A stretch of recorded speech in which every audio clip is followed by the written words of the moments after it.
So my name is Alberto Rosso, and so I prepared for you on my webpage. So you have to look Alberto Rosso. I'm in the LPTMS, which is a lab in Paris. And if you go on teaching, if you look on the top, is written teaching, then the first line of this page is Bangalore School on Statistical Physics. There is a second line, which is an error. I will remove it. And if you click on it, you will find the 5 wiki pages of the 5 lectures I will give you. So as Sanjib was saying, it will be on disordered systems. The first 3 lectures will be on the statics. We will look at the thermodynamics of a system at the equilibrium. I will give you 2 examples. One is maybe the simplest one, which shows a glass transition, which is called the random energy model. And the second example is the directed polymer in random media, which also show a glass transition, but we will see that is already more difficult. But I want to do the directed polymer because it gives another kind of glass transition without what is called in the jargon replica symmetry breaking. So we will try to understand this difference. This will be the 3 first lectures, and the 2 last lectures will be about the dynamics of a disordered material, what happens when you shear, when you apply a deformation on these materials. And we will see that usually they produce avalanches, and I will try to solve a model for avalanches and show the connection between the avalanches and the epidemic processes. Okay, so let me say that maybe what I will say in the second part is a little bit, I will use some of the things that Abhishek will explain to you, because we will see the first passage problems. And the techniques that were developed in disordered systems, especially the replica techniques, is the one which is used in other domains beyond physics. For example, the cavity method, which is a kind of version of this, these replica techniques, I think, has been introduced by Goyal in its lecture about ecology. So disordered systems, originally what you want to do is to see how I can deal a material, when I can study material where there are impurities or where the material is amorphous. So there are 2 origins of the disorder. One, you have a perfect crystal, you add impurities, and you want to know what happens.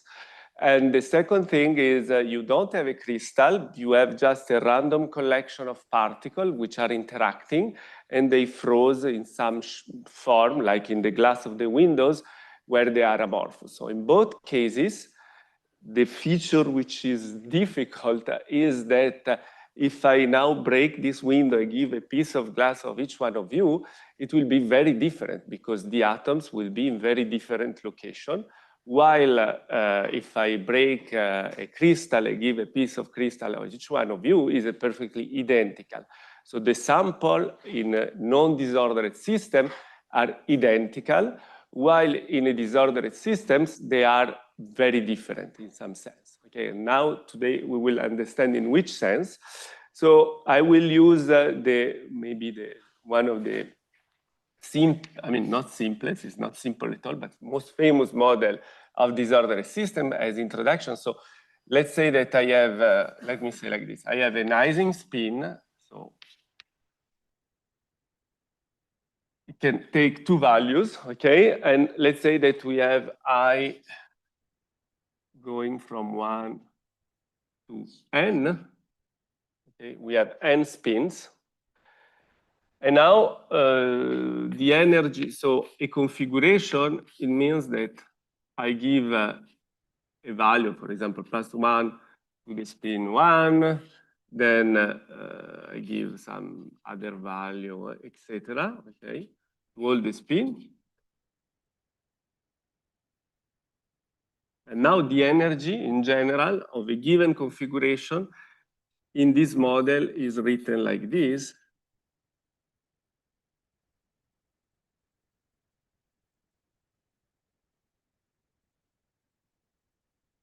Okay, so if we take the Edwards-Anderson model, we take the sum between nearest neighbors. So let's say that I have a lattice in 3 dimensions, so n is equal L cube, and then I will take the neighbors, okay? Then there are other versions in field. For the moment, is not important.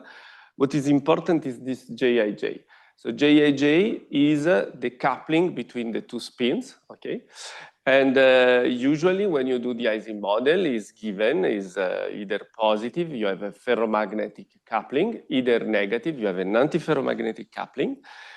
And here is random, okay? Because to translate the fact that each sample is different, so if each one of you will do a simulation with 1,000 spins, each one of you it has its own Jij. And so, for example, the probability to generate this are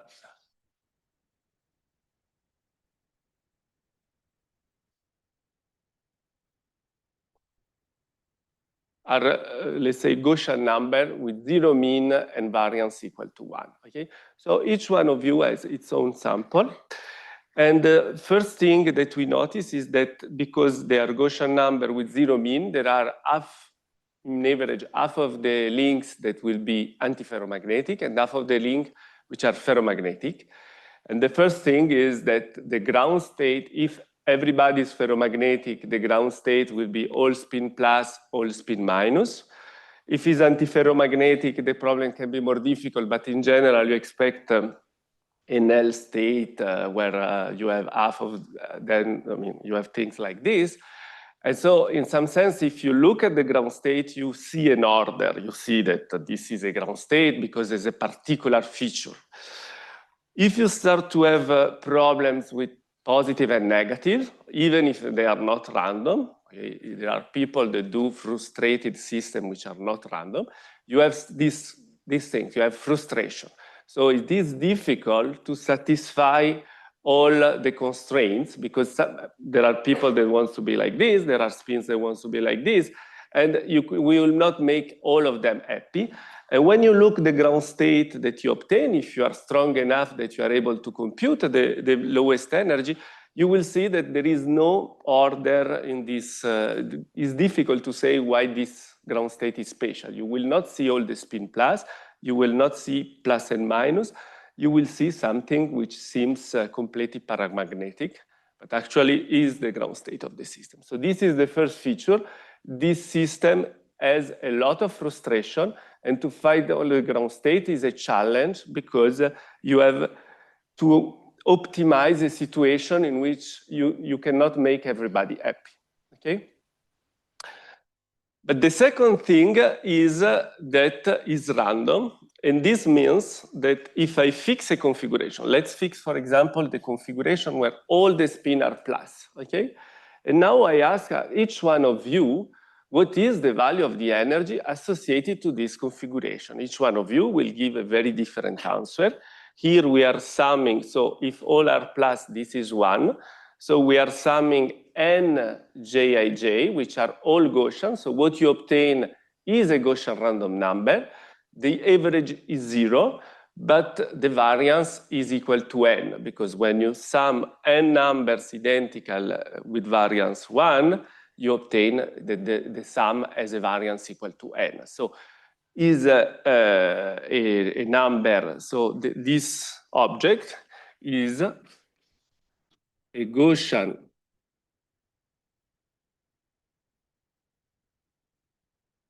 random number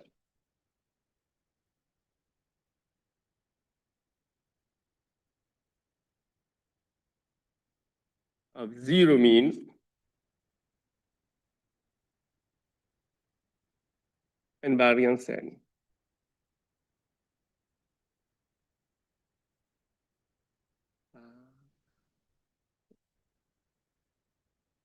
Okay.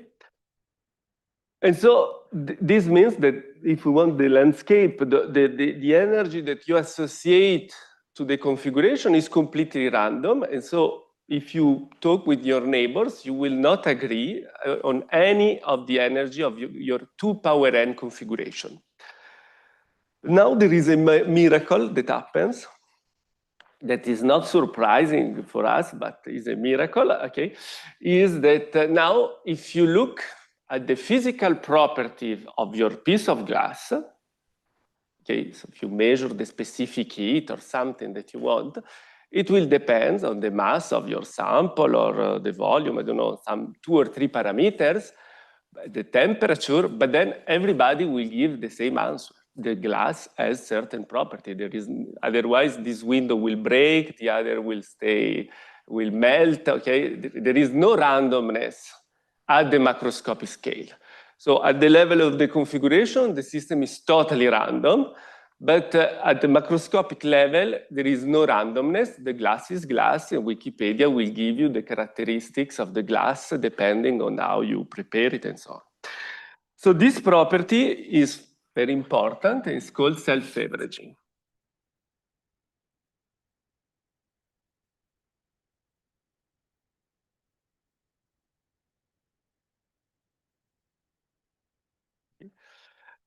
And what it means, so I said the thermodynamical property of your sample are independent of the sample, so they are deterministic, they are not random, okay?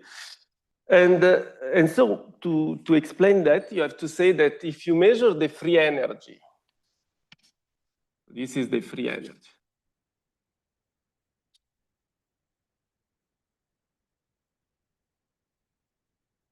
Okay, is a function, let's say, of n, the number of spin, and of the temperature.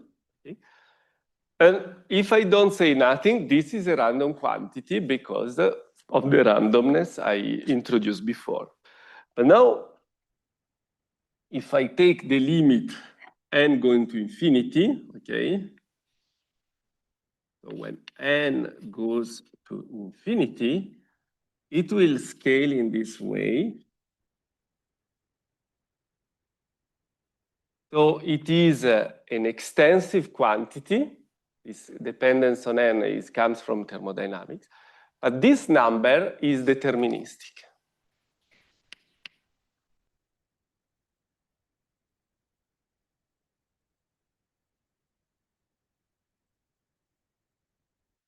When you do your simulation in a disordered system, you cannot have n goes to infinity, you will have n big, but you will see that when you grow the size of n, the fluctuation will become small compared to the average, okay?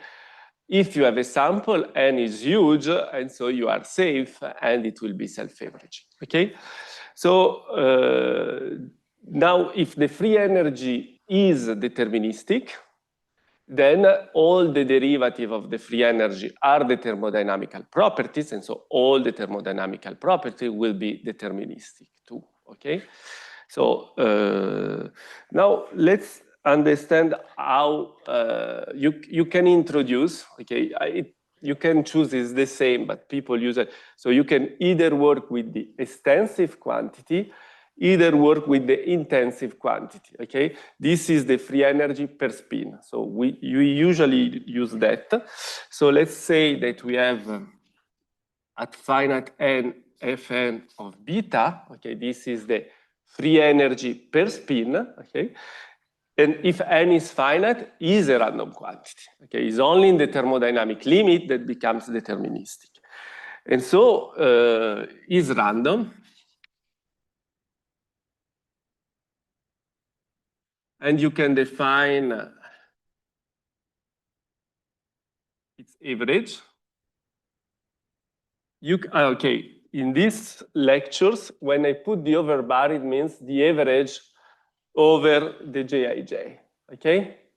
So it means, if you want, what it means is each one of you has its own value of Fn of beta, you average all of them, so you are averaging different samples, and this is what I call the overbar, okay?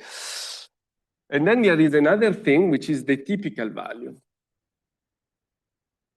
So this is the average among all the sample in this room, and this is the most of you found a value which concentrate around this. So this is the mode, and this is the average, okay? And now, okay, these are in general different quantity. They can be different, but now again in the thermodynamic limit,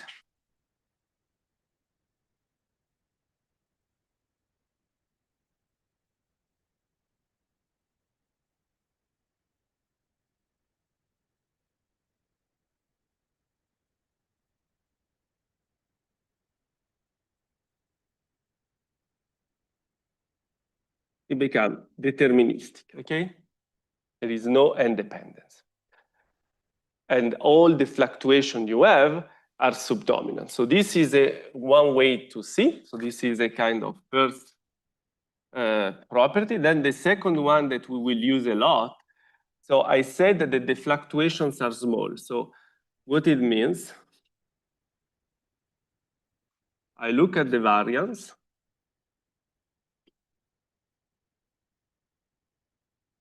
This is the fluctuations. You divide it by the average. Okay. So you compare the variance with the average square. If the fluctuations are small, this should go to 0. Let me say like this. Okay. So if this goes to 0, it means, which is a practical thing in the calculation to check that, it means that the second moment divided the first moment square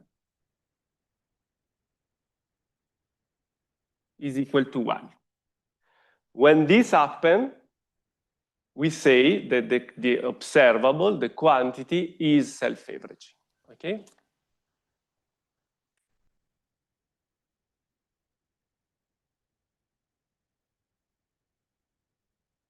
So these are two things which are, the first one, you compare the mean and the typical value, and you should see that they converge to the same thing. The second thing is self-averaging is described by this. This is sufficient, this is not sufficient, is a consequence, okay?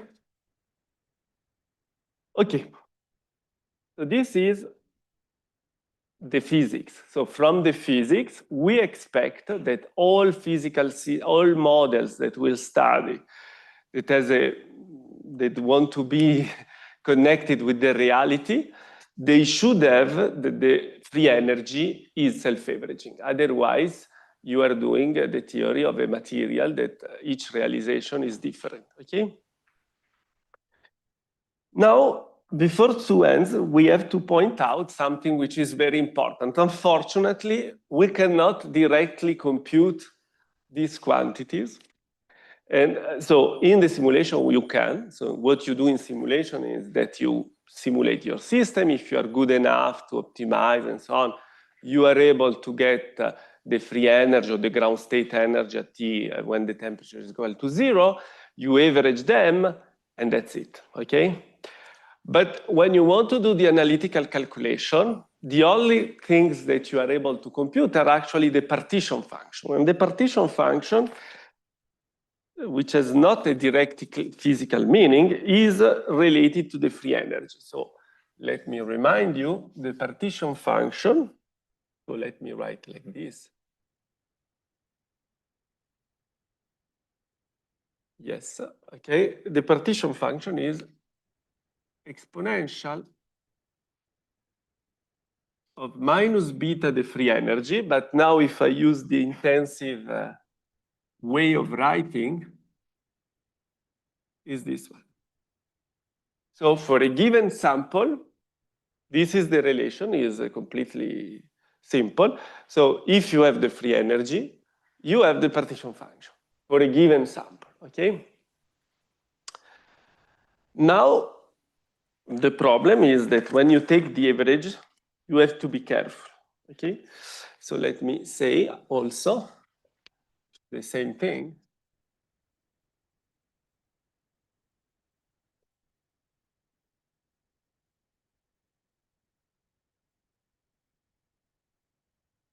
Okay, it's the same thing. Okay, so now, again, what you are able to do are the average of this quantity. So you are able to average over the Jij of this quantity. And so the question is, this is so the free energy at given n is random, so also Z is random, okay? But the problem is that if F is self-averaging, which means that it has a small fluctuation, okay? It means this, it has a small fluctuation compared to its mean when n goes to infinity. Now I take the exponential of this quantity that has a small fluctuation. It's not sure that this quantity will have a small fluctuation because the exponential amplifies the fluctuation. So a small fluctuation in the free energy is a huge fluctuation, because here you have n, okay, is a huge fluctuation in the partition function. So if you have a quantity that fluctuates a lot, then maybe is not self-averaging. Okay, so there are the two features. It could be self-averaging or it couldn't be self-averaging. So let's say like this: if it is self-averaging,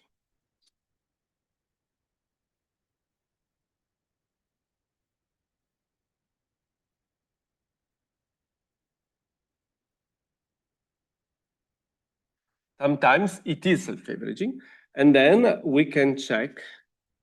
This means it has z squared n beta divided z n beta square is equal to 1. When this occurs, then not only the free energy is self-averaging, but also the partition function is self-averaging. Then I can use these things. Then I know that the limit of n going to infinity of z and beta is equal to limit n to infinity of z typical and beta. Okay? So I know that this, because it becomes a deterministic quantity, and then I can say that the f infinity beta, which is the object of my desire, let's say, is, so I have not to ultrapass this, so I will write here, f infinity beta is minus 1 over n beta log of z n beta average. So this is something which is simple to compute. I have we will see in an exercise now, in a model, okay? So you have your partition function, you are able to compute the average, okay? And now, if the partition function is self-averaging, then the free energy, which encrypts all the thermodynamic property of your sample, is simply the log of this average. And this is called the annealed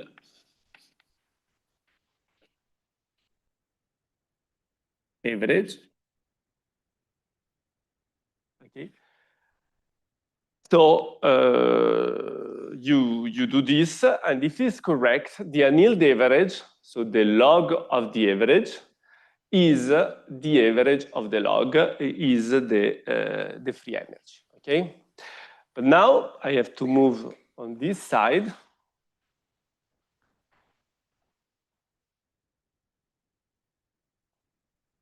Through here.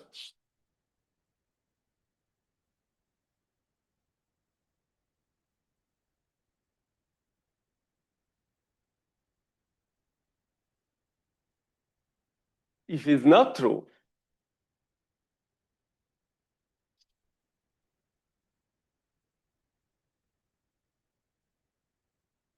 then, so if it's not true, z n beta square divided z and beta. So if the fluctuations are big, essentially, which we see actually they diverge usually now in the example. If the fluctuations are huge compared to the average, then it is not true that is self-averaging. And in particular, what happens is what it means that the fluctuation dominates.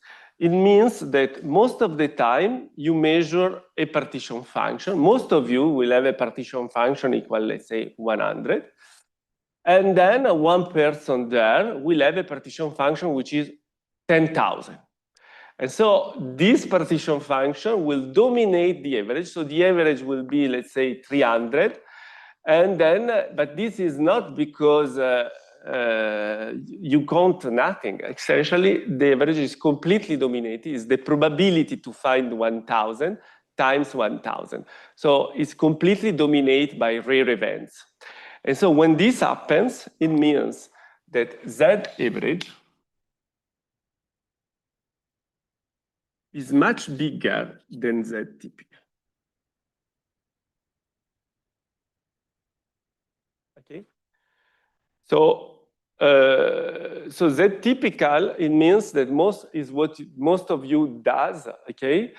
And this is what is due to the fact that there is some champions that is completely out of scale. When you do the log, this champion that is out of scale becomes very small. So it is rare and small. So it doesn't count anymore. So essentially what you want to track is the typical value of the partition function. Is the one that gives, so when you put the log, the champions will be killed. It's the communist system and the majority will win, okay? And so what you want to track is the typical behavior of the partition function. And so F infinity still exists, is still self-averaging, okay? But is the log of Z typical of N beta, okay? And so if you want, you can do like this, SAC. No, this is like this. Goes to F infinity of beta, okay? So if you want to average the partition function at the finite size, you have to take the typical value of the partition function, take the log, and then this will converge when n goes to infinity to the value of the true thermodynamics of the system. So this is one way to do if you are able to find this typical value. And we will find, this is the way we will use, okay, now. But this is really something that you are able to do in few models. In most of the models, you are not able to understand what is the typical value of the partition function. And so you have to introduce a second thing, which is called the quenched average.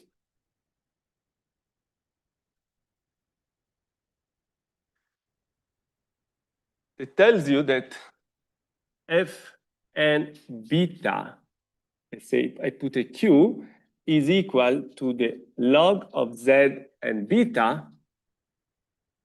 There is always, sorry, minus beta n, minus 1 over beta n. But now the average is like this. So you don't take is a clear definition, no? Because you want the average of the free energy, but the free energy is the log of the partition function. And so this is really a definition of what should be the average of the free energy. And it's called, in the jargon of disordered system, the quenched average.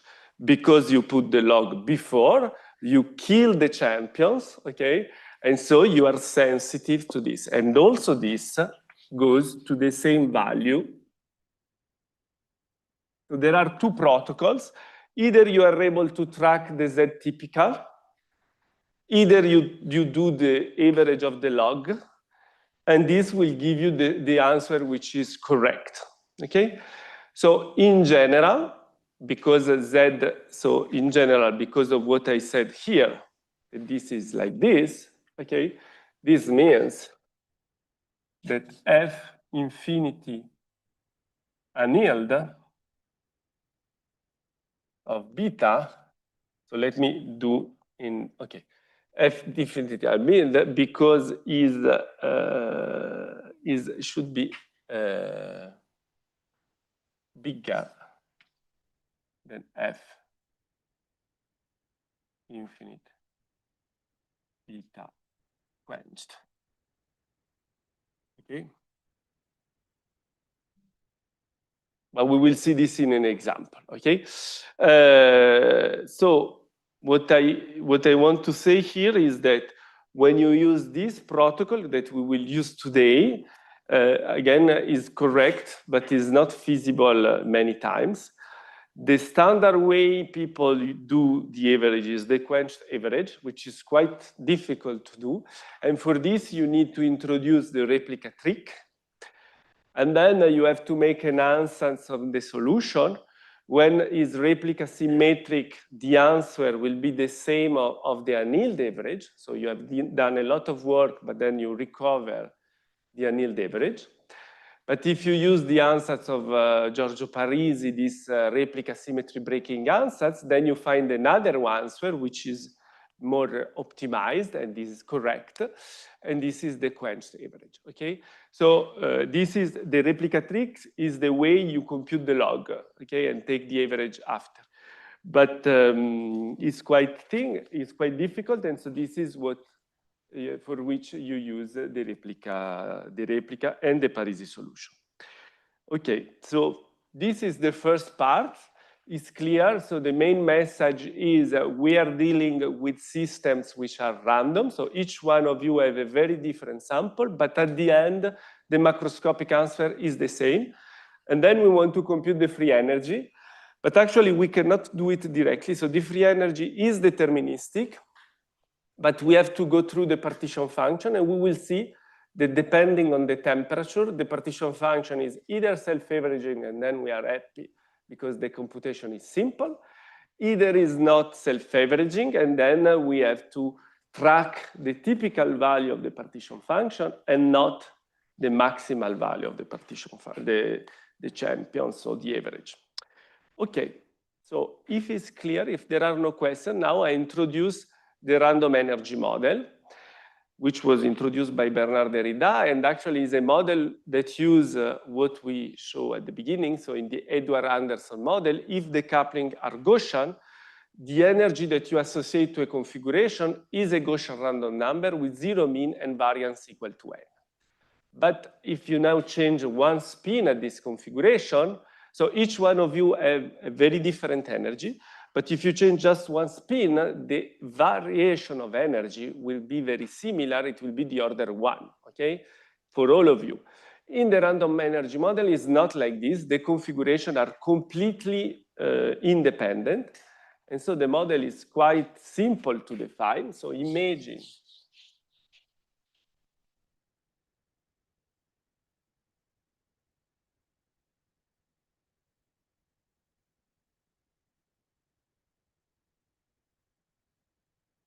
okay, imagine, so this is the random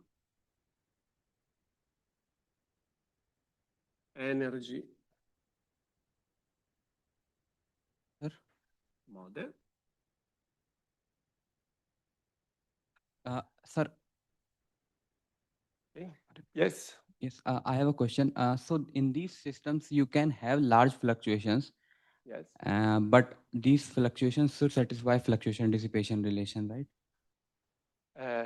Fluctuation, dissipation, relation. This is a question for the dynamics that we will do after.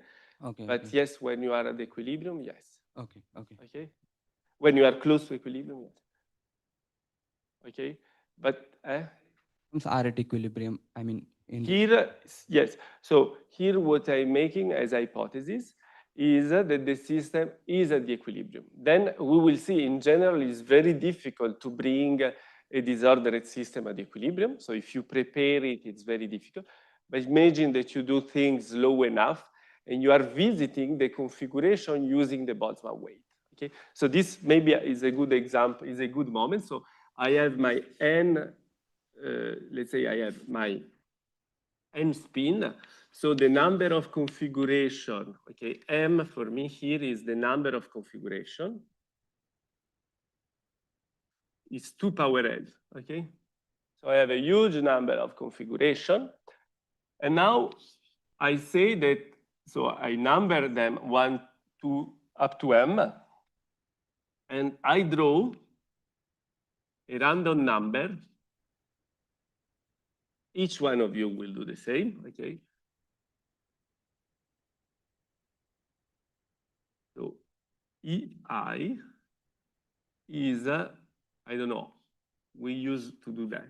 It means random number of zero mean and variance equal to n, okay? Gaussian random number of zero mean and variance equal to n, okay? So again, imagine this is m, okay? Very important. So imagine that you have, I don't know, 20 spin, okay? You have 2 power 20 configuration, which is more or less 1 million. So each one of you will draw 1 million of random numbers. The feature which is important is this n. So zero mean, but because the energy of a configuration is extensive, I mean, better. Forget what I said. To reproduce the same statistics of the model with correlation of the Edward-Anderson model, where you sum n times Jij numbers, then you need that the variance is equal to n. So for the moment, we don't know about extensivity, but we will see that if you make this choice, then the thermodynamics will have the correct extensive property, okay? So the definition of the model is clear. So you take n, 20 spin, you have 2 power n configuration, and then you draw 2 power n numbers with this feature, which are Gaussian, zero mean, and variance equal to n, which is the number of spins, okay? And so now you can define, okay, now we have to do two solutions. The first one is easier to work in the microcanonical ensemble. Is the simple way to solve the system.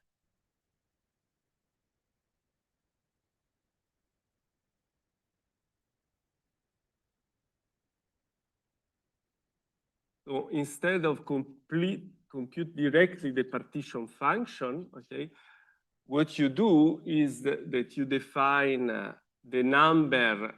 So let's say that this depends on this and depends on n, okay? The number of spin or depends on m, okay?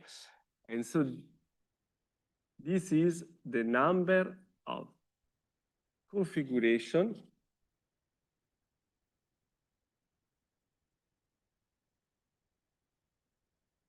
with energy in the interval E plus D. Okay? This is the number of configuration with the given. So there is no temperature now, there is only the energy. And so instead, so this is like the partition function, if you want, the intensive quantity or the extensive quantity is the entropy.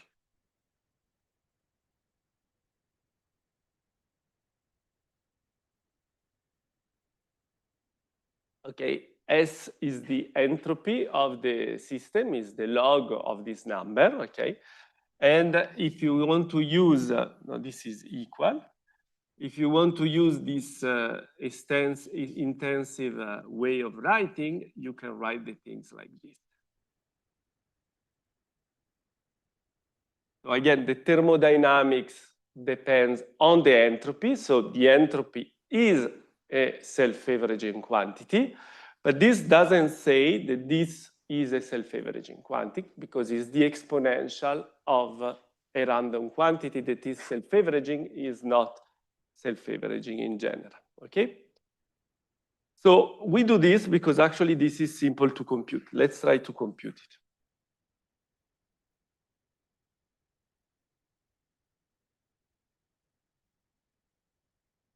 Okay, so now we want to compute the moments of this object.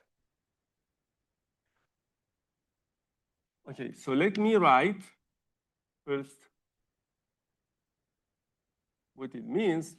So let me define it like this. I sum over all configuration and I define a variable key alpha of E. And essentially, I can put D if you want, okay, D. Okay, so essentially what happens is that key alpha of ED is equal to 1 if the energy of my configuration alpha is in E plus D, and it's 0 otherwise. So you count all the configuration. If it's in the interval, it counts 0. If it's in the interval, it counts 1.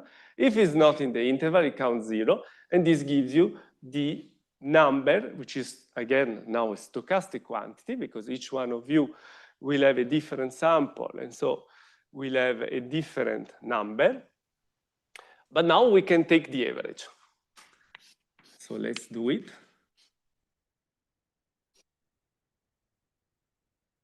Okay, we have the sum over alpha from 1 to 2 power n. And now we take the average of this object.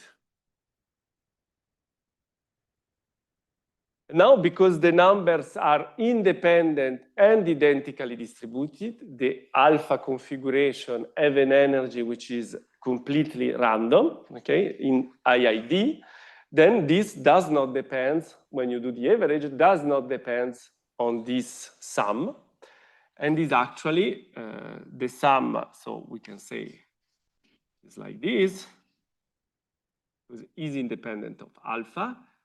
I don't know, I remove the alpha, and the sum is 2 power n, okay? I have 2 power n configuration. And now what is the average? It's just the probability of my configuration to have the energy E, and this will be given by this number. So this is the Gaussian distribution that I told you at the beginning. These are the 2 power n configuration.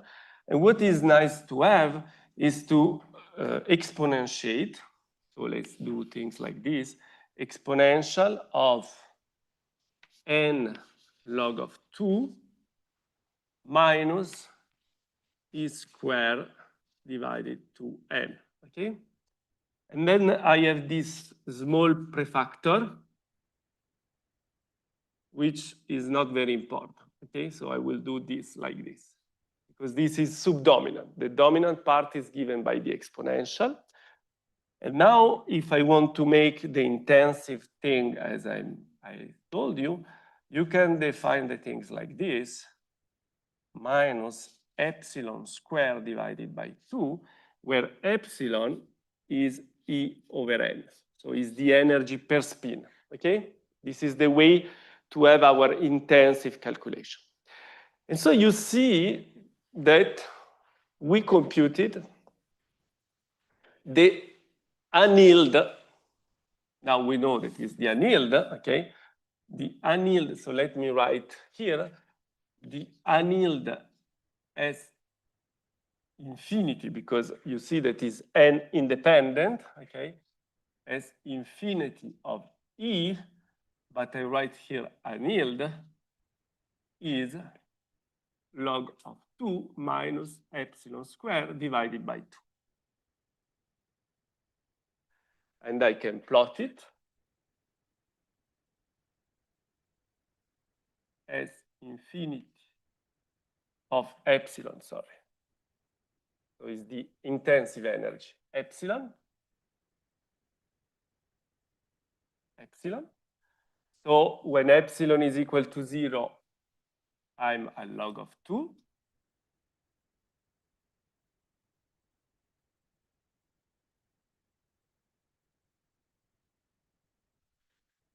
And then there is a special value here and here where this entropy goes to 0. I call it epsilon star.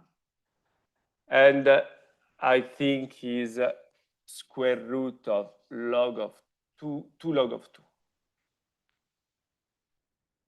So you see when you do square, this becomes log of 2 minus log of 2. So this is epsilon star and this is minus epsilon star.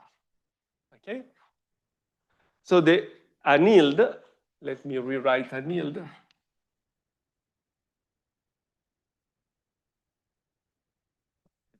This is like this, okay? So why I call it annealed? Because I just took the average of the n. I didn't took the average of the log of n, okay? I didn't compute the typical value of n. I just took the average of n, and then I took the log, okay? In order to have the entropy. It's clear what we did? So the only difference is that we are doing this in the microcanonical ensemble. Then we will move back to the canonical. But so for the moment, let's do this.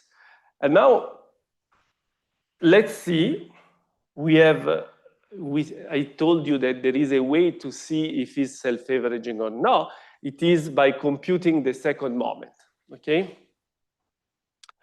So here is the computation of the first moment. So here I compute the second moment. Because what we want to do is the second moment divided the first moment square and see how it behaves. If it's equal to 1, it's self-averaging. If it's big, it's not self-averaging, okay? So let's do now E square. We take the average. No, I take the average in the second step. Let's first, what it is this is the sum from alpha from 1 to 2 power m, the alpha of E. And then we have the sum over beta from 1 to 2 power n of E beta of E. Okay? So now I take the average.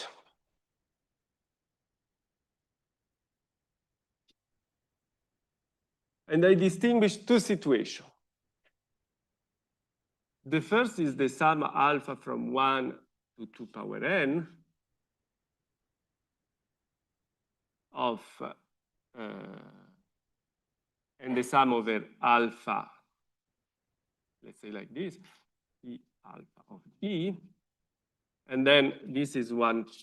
And then I take the sum over all beta different from alpha of T beta E. And I take the average of this object, okay? So these are two different configurations, alpha and beta, okay? And I take the average. But then I have to consider also the case where alpha is equal to beta. This is the sum of alpha 1 to n. And this is chi square alpha. Okay? So now I have to take the average of these two quantities. Because the configuration are independent, I can split the average in two. So this is just n average E. This is the same thing, but there is one configuration less, no? So I can write this term. I can write like n E. Then there is minus one configuration, and one chi average is just this.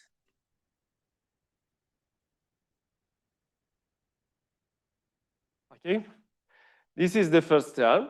And now chi square, because chi is either 0, either 1, when you do the square, chi square is equal to chi, okay? And so because it's equal to chi, this is just n.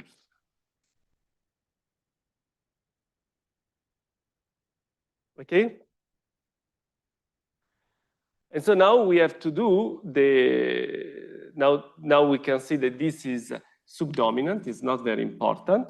And so we can say that this is n E square plus just the average.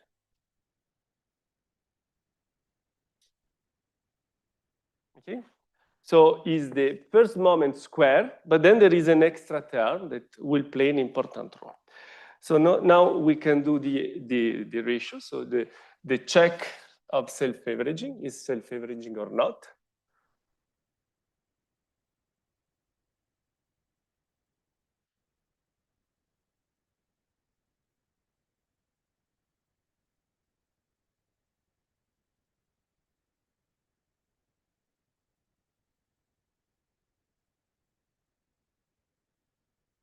Yes, like this. So we have two terms. The first term is 1, because you see that this term is exactly the same as the denominator, so it's 1. And the other term is 1 over n e average. Okay? This is our result, okay, of the ratio of the two moments. And now this we computed is here, is the exponential. This quantity is the exponential of n times the partition function, the entropy. So there are two situations. If the entropy is positive, you have the exponential of you have a denominator, the exponential of a very, very large number, and so this goes to 0. Okay, so you have two sets. If S an yield of E is positive, the result is 1 because this is 0. Okay? But if the entropy is negative, the annealed entropy is negative,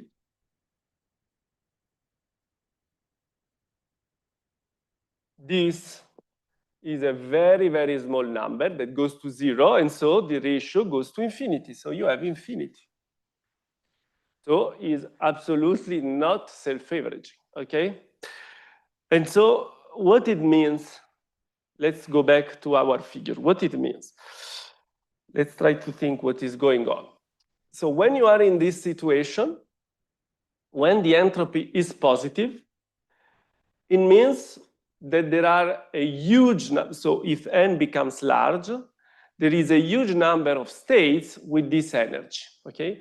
And there will be small fluctuation among you, but even n remain a self-averaging. How is possible that the entropy is negative? What it means? That the biggest is the system, the smallest will be the number of states in average that you will find. It means that most of you doesn't find any states at this very small energy, okay? Nobody, only one person maybe in this room, let's say with n equal 20, only one person will find one state with this energy. So the average will be 1 divided the number of people in this room, okay? And all the others found 0, okay? Now imagine that from 20 I go to 100, then nobody in this room will find any states at this very small energy, but someone in Bangalore will find one state at this energy, okay? And again, the average will be this guy divided the population of Bangalore. And then you go to 200, nobody in Bangalore, maybe one Indian, and so on, okay? So this is an extremely rare event that dominates the average. But the typical value, what is the typical value of states that you find at this energy? So I said, in rare case, one find one state, okay? But most of you will find how many states at this energy? 0, okay? So the annealed entropy, okay, if you find 0 state, because of the definition of the entropy, which is exponential n times s, in order to have 0 states, it means that s goes to minus infinity. So the annealed, the quenched entropy, if you want, the typical, and let's say like this, n typical of E n, it will be 0 if S annealed infinite epsilon is negative, okay? This is the value of n typical. So because we said that this is the one that we have to take and not the average, then we have to say that S quenched, maybe I write here, S quenched, so the true entropy has two values, is either the annealed entropy for epsilon smaller in modulus smaller than epsilon star, either minus infinity or epsilon bigger than epsilon star. So which means that there are no states for energy which are in modulus bigger than square root of 2. Intensive energy in modulus bigger than square root of 2 log 2. Okay? So now we solve the thermodynamics in the microcanonical ensemble, and we can very quickly see what happens to the free energy. So we go back to the canonical ensemble. So this I can erase.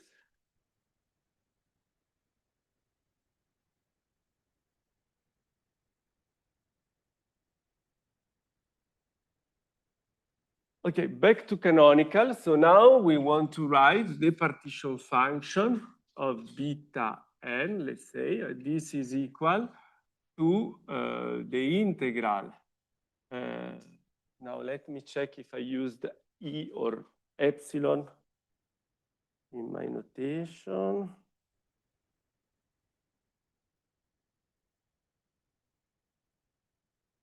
Yes, I use epsilon. So, okay, so we have to do. So this, let's say, I already compute the first moment. So this will be the annealed average. And is, so I take the average over the number of states.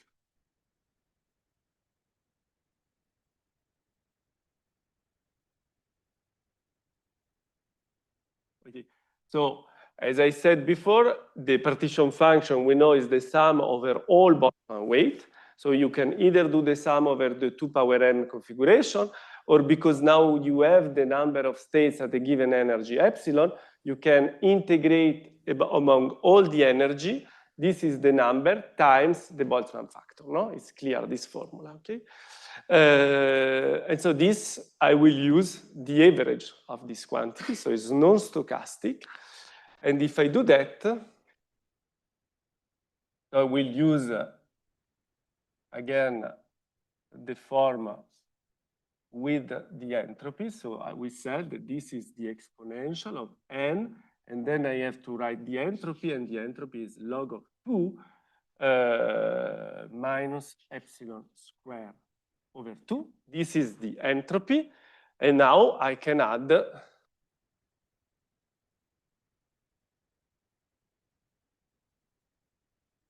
the term beta epsilon that give me the partition function, okay? So you integrate over epsilon, so now the function is not anymore a function of the energy, but is a function of the temperature, okay? So how you do this integral? So you say that n is large, okay? And so you use a method which is called the saddle point method. So you find the extremum of this quantity, the maximum, okay? And then you compute what I call the saddle, okay? Saddle.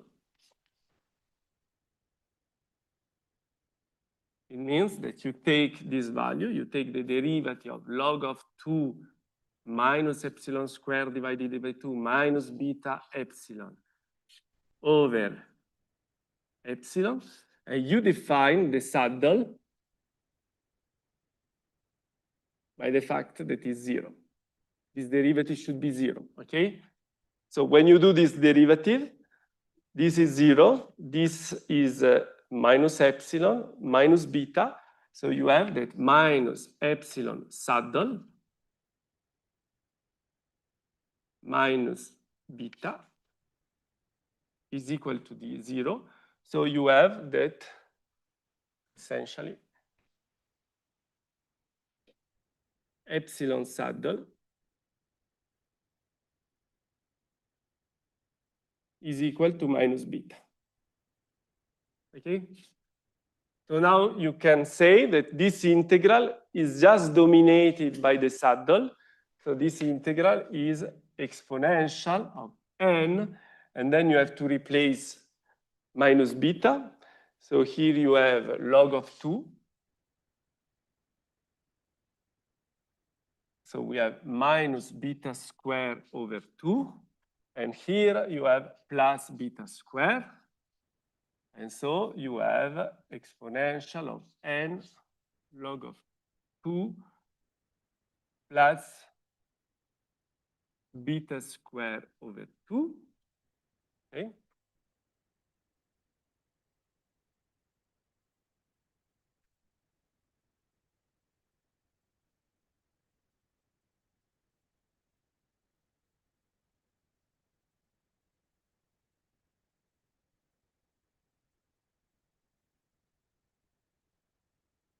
Just 1 second that I don't find.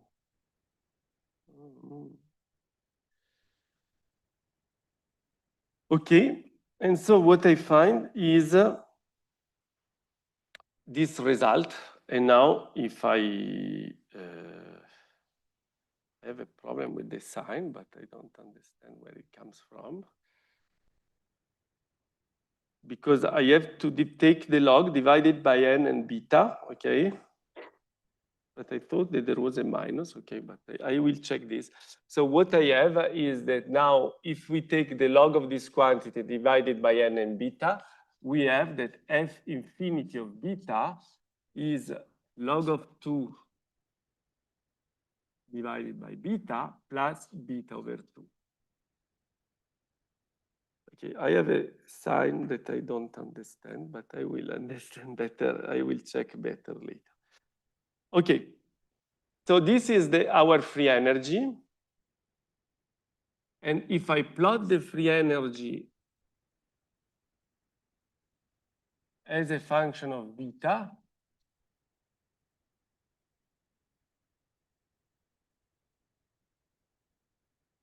there is a value beta c, and we will understand why. So this is high temperature and this is low temperature, okay? So at low temperature, I'm dominated by beta over 2, okay? So I will have, I don't know, something like this.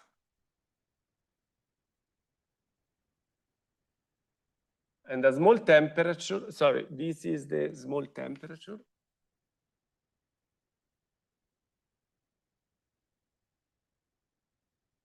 This is the high temperature.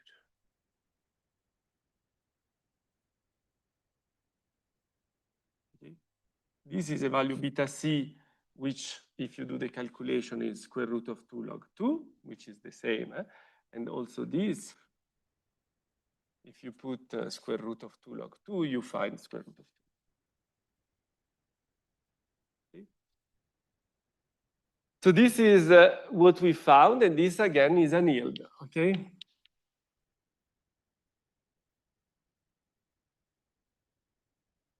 And we found this behavior, which is non-monotonic, and in particular, this that corresponds to negative entropy.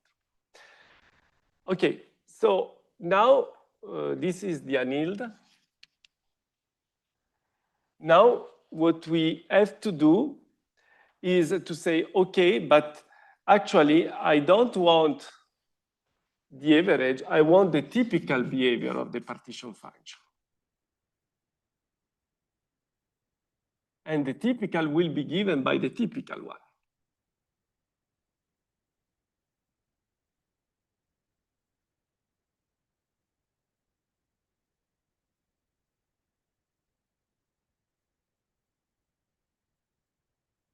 No, this is typical, okay?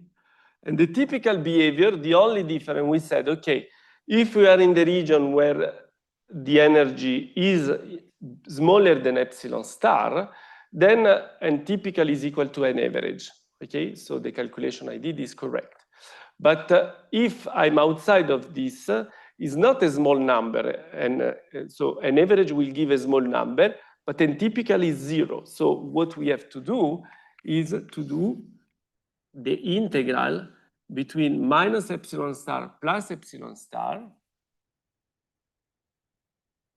of d epsilon exponential n log 2 minus beta minus epsilon square over 2 minus beta epsilon. Now we have to repeat the saddle, but when epsilon saddle is bigger than epsilon star, okay, or smaller than epsilon star, I have not to take the value of the saddle, but I have to take the value of the epsilon star. So Z typical, okay, it will be equal a Z beta n for beta smaller than beta c. Okay, beta c, sorry. But for beta equal beta c, then it is frozen at epsilon star. So it will be the exponential of n log of 2. And here you have to replace the value of epsilon star minus epsilon star square divided by 2 minus beta epsilon star. And when you divide it, when you do the calculation, what you will discover, so I let you do the calculation, and what you do is that in the quenched case,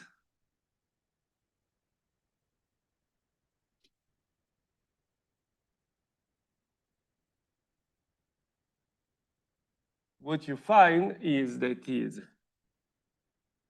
log of 2 beta plus beta over 2 for beta smaller than beta c, but for beta equal beta c, bigger than beta c, it will be frozen to the value 2 log 2 for beta.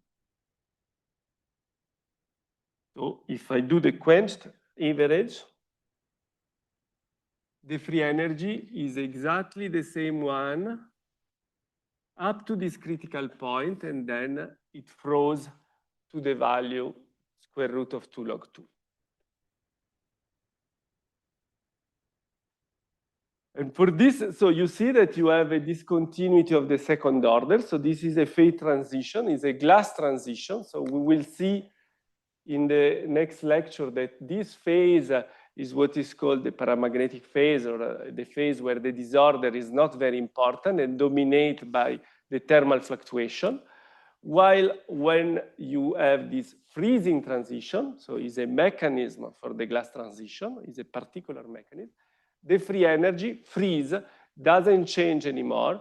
And because the free energy is the derivative with respect to beta, the entropy is the free energy, the derivative of the free energy with respect to beta, then the entropy is 0 in this phase. And so we will try to understand in future what it means to be 0 as entropy, because the entropy is the exponential of the number of states. So if the entropy is 0, it means that there are very few states where you live. So glass system, we will see in the next lecture, is a system where the Gibbs measure is condensates in few states. But for the moment, you have seen that following the typical value, when in the low temperature phase, the fluctuation starts to be big. If you follow the critical value, then you have a discontinuity in the second derivative, and you have a phase transition, which is called, is a glass transition, but this is a freezing transition because the free energy becomes temperature independent, okay? So now I have 20 minutes, and I will start something that I don't know if I have time to finish, which is an interpretation of these results from the point of view of, so we keep the model, we keep the random energy model, but we have to do we look at this model using the extreme value statistics, okay? So did you do something? No, okay. So the extreme value statistics are statistical methods that allows you to track the the minimum of the random variables. So you have your set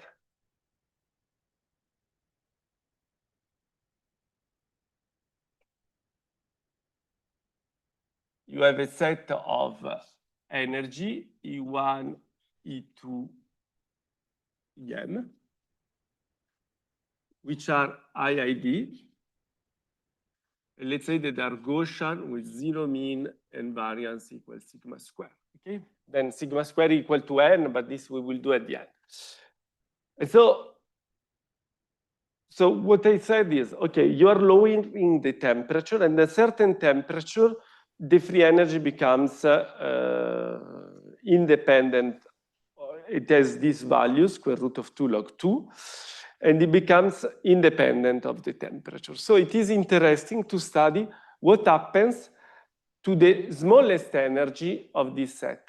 And the extreme value statistics allows you to characterize the statistics of this small value. So remember what I told you at the beginning. Each one of you has its own sample. Each one of you will have a ground state, which is very difficult. Okay, in the random energy model, you don't see the configuration, but you can associate a configuration. You can do it with the spin models. And now the question is the value of the ground state energy random? In principle, is random, but is self-averaging or not? Okay, could we show that it's not self-averaging? It is self-averaging, sorry. And so to do that, we have to define the minimum and what is the value of this minimal energy. Okay, so you take the minimum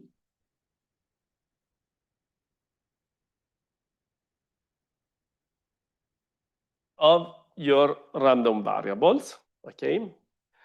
And now, the first thing you will do is to say, okay,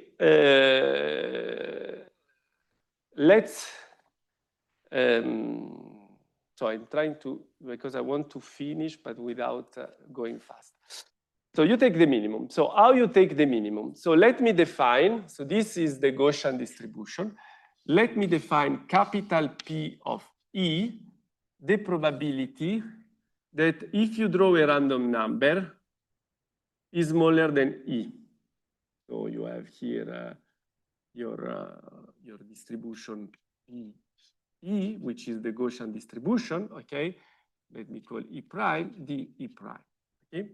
This is the probability, so you have your Gaussian distribution, and this is a kind of cumulative distribution and represents the probability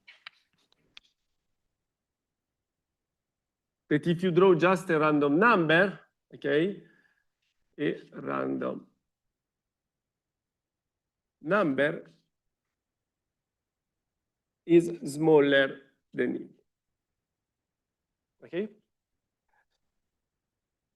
Now, let me ask you the following question. Let's define, I don't know, E1/2.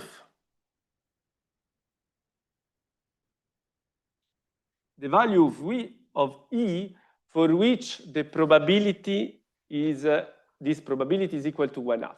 So let's say that you are, I don't know, 50, okay? Each one of you draw a random number, okay? So if now you are 50, how many random number will be in general, so if you are 50, smaller than this value? If the probability is 1/2. If you are 50, how many do you expect that they are smaller than this value? 25, okay? So I expect 25 are smaller. So let's say n by 2 are smaller, n by 2 are bigger. Okay, if I do the same thing with 2/3, then I will have the 2/3, okay, you agree? This will be the result, no? 1/3 will be bigger and 2/3 will be smaller, okay? Now, I want to say that the typical value of the minimum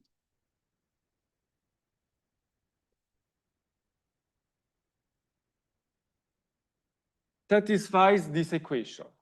Because if I have n person, okay, only one among you will find a value smaller than this one, okay? So this is a simple equation that allows you to find the minimum of a set of independent random numbers, okay? So this is a very important equation that I will use a lot, okay? So let me explain again. You have a distribution. You take the cumulative of this distribution, and then you impose this equation, okay? So now, in this afternoon, I will, so the cumulative of the Gaussian is not something with a simple form, but as a asymptotic form, which is simple. And so I will compute this in the exercise this afternoon. But let me say that if I use this relation, okay, first let me give you, I will compute it this afternoon, but let me check what it is the result.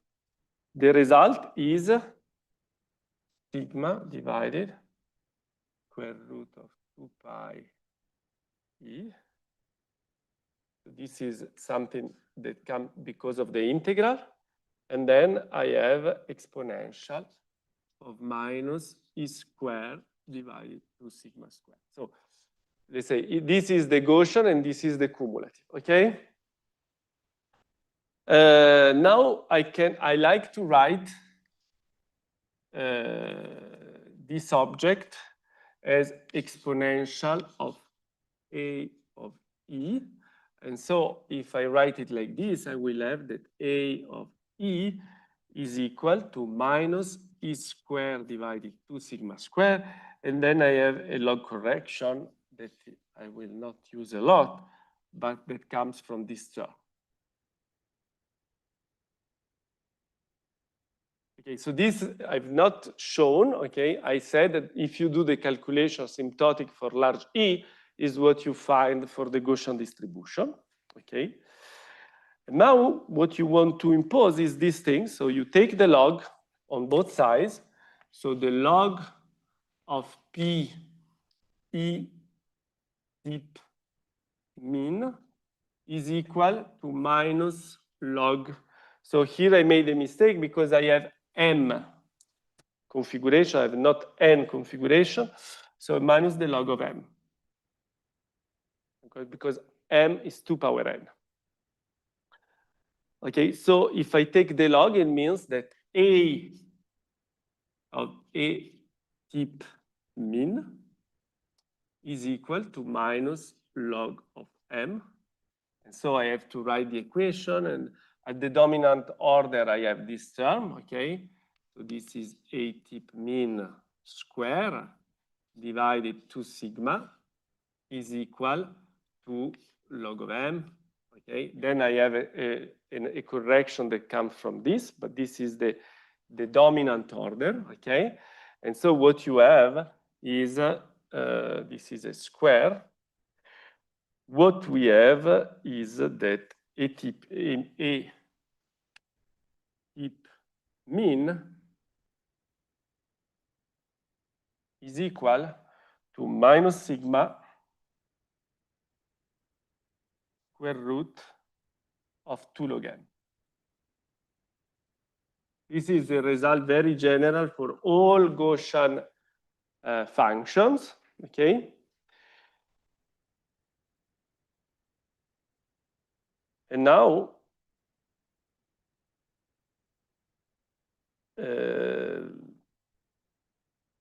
let me tell you. So here what I did is I forgot this term, okay? If I put this term, and this maybe I will show this afternoon, it will give you a log-log correction that I can write if you want. So if I take in account also the other term, it is minus, is this term, okay? Log of 4 pi log m divided log m. So this taking into account this term, but you see that it's subdominant because here you have log m and divided log m, so it's subdominant compared to 1. This is the dominant part, okay?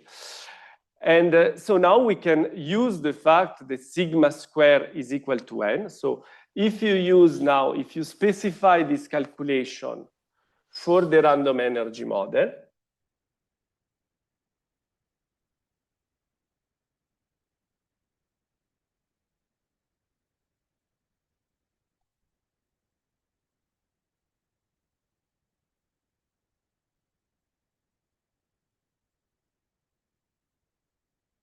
what it means that n is equal to 2 power n, and sigma square is equal to n, okay? So this is the random energy model. And so if we take everything into account, what we have is that A minimum typical is equal to, you have to put everything, so is equal to minus 2 log 2 times n, and then you have your log-log correction, which if you put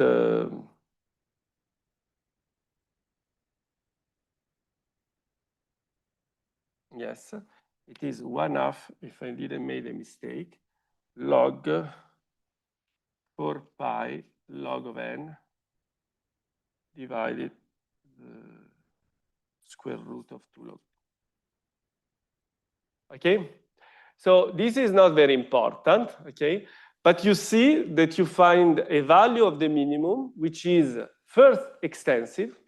So you start from variables which typically has an energy of the order of square root of n, but the minimum among these variables is extensive.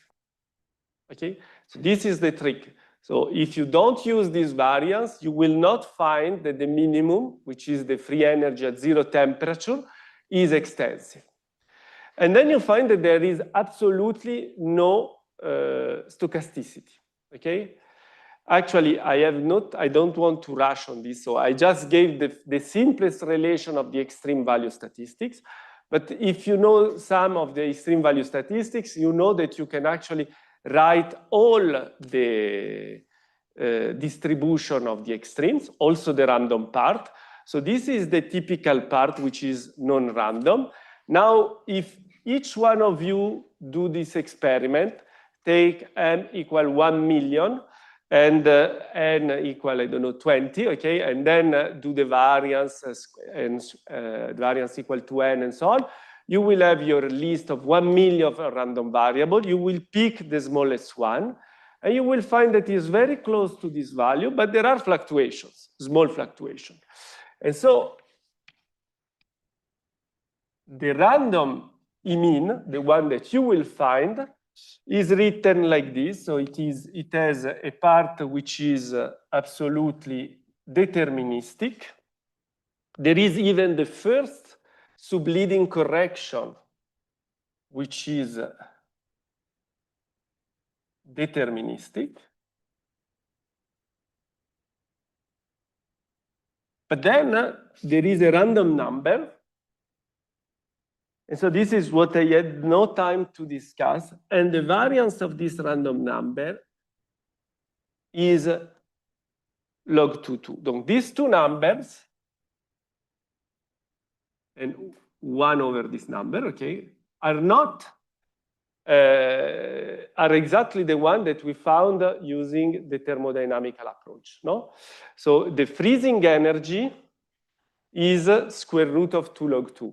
So it means that this is the energy of the typical value of the ground state, below which there are no states, except some of you that are particularly champions and find a better ground state, but most of you will stop to find ground state below this energy, okay? And there is also a value beta c at which you have the transition, and this corresponds to the beta c, which was here, corresponds to the variance of the random numbers, of the variance of the ground states. So again, the ground states have a dominant part, which is deterministic. So each one of you will say the ground state is minus 100.2.1 0.3, okay? This 0.1, 0.2, 0.3 are the stochastic part, okay? And this stochastic part are a random variable which is of the order 1, actually, but with a variance that is rescaled in this way. And for the people who knows, actually, maybe I will do the calculation this afternoon. For the people who knows what is the extreme value statistics, they know that this variable is Gumbel distributed, okay? Because the Gaussian belongs to the class of the Gumbel distribution, okay?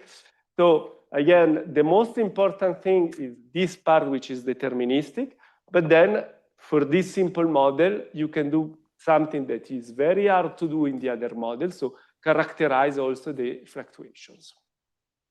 And I think I'm done because 1 minute 33.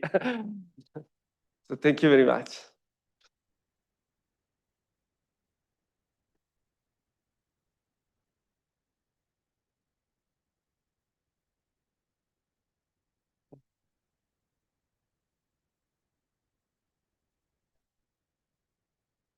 So let's say that more or less all the models in the limit, you can solve it with the random energy approximation. Then this freezing transition, the fact that, so let me say like this, the fact that you have the free energy that remain constant is not something. The fact that it's constant, the fact that there is a discontinuity is general, but the fact that it's constant in the low temperature phase is what is called a freezing transition.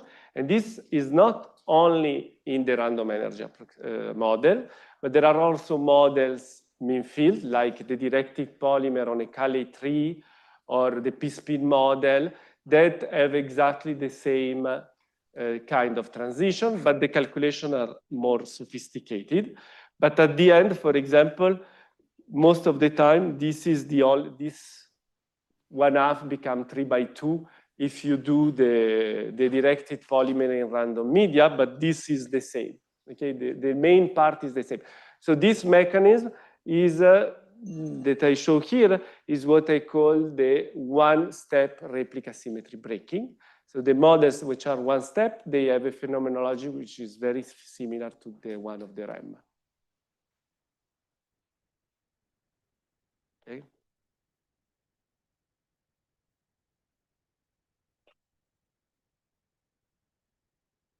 So if I have this afternoon, if I do the tutorials, yes. So I will do maybe more this last calculation showing how you get the Gumbel distribution and so on. Okay, we'll do more this part.